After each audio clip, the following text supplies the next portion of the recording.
Une vidéo pour présenter le Rocket Stove suite à l'article qui est sur le site Humus Pays Doc.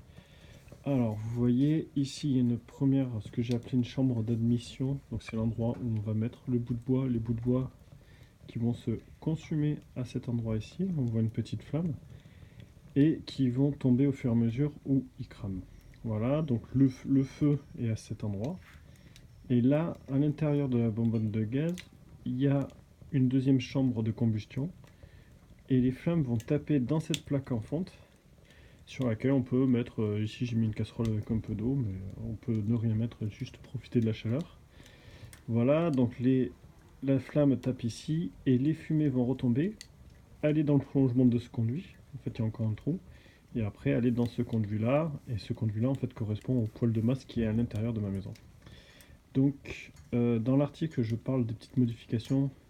Donc, cette chambre d'admission, elle est en biais parce que sinon, on a un risque, plutôt que les flammes aillent dans ce sens, en fait, que les flammes remontent par ici. Donc, en biais, ça coupe ce système.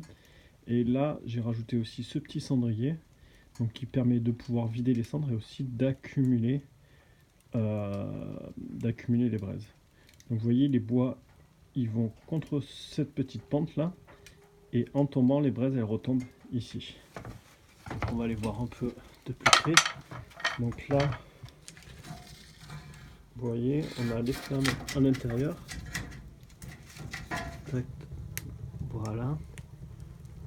On entend bien là le bruit de la fusée. Roquette. Ici, donc le cendrier est un peu chaud. Donc je ne vais pas me permettre de l'ouvrir, mais là, vous voyez, il y a cette petite trappe qui est bloquée à ce niveau et qu'on peut faire coulisser dans ce sens.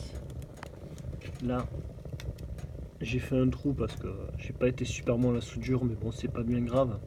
Et on voit les braises.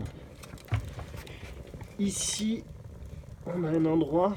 Alors ça, en général, c'est pas ultra chaud. Je peux le choper avec la main. Voilà, hop, j'ai tout enlevé. Donc là, on voit le bois qui crame. Et en fait, ça nous sert pour ramener un peu d'air. Vous voyez, il y a un peu de fumée qui s'échappe parce que du coup, on a trop d'air. Donc je vais remettre la trappe. Hop. Voilà. Là, je bouge complètement.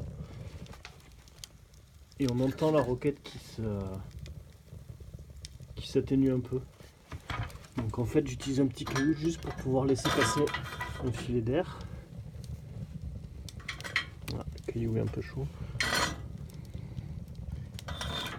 Et voilà, là on laisse juste passer un tout petit filet d'air. Et ça suffit pour alimenter. Donc là, le roquette est allumé depuis pas longtemps. Donc l'eau est un peu chaude, mais pas exceptionnellement. Ça va. Et la plaque en fonte. Donc moi j'ai utilisé une plaque en fonte dans les modèles de Barnabé. Il met souvent en fait une cocotte en fonte qui l'encastre dans la bonbonne de gaz. C'est une solution qui est pas mal parce que là la plaque en fonte elle est assez grande, donc elle diffuse beaucoup la chaleur. Donc si on veut cuisiner, vous voyez c'est quand même assez chaud. Si on veut cuisiner, du coup on concentre moins la chaleur. Voilà, alors, si vous voulez, on peut titiller le roquette. Et là normalement on devrait voir. Je vais soulever un peu. Vous voyez, on voit les flammes. Voilà, mais je ne le fais pas longtemps parce qu'après je fous de la fumée partout. Voilà, c'était une présentation rapide du Rocket Stove.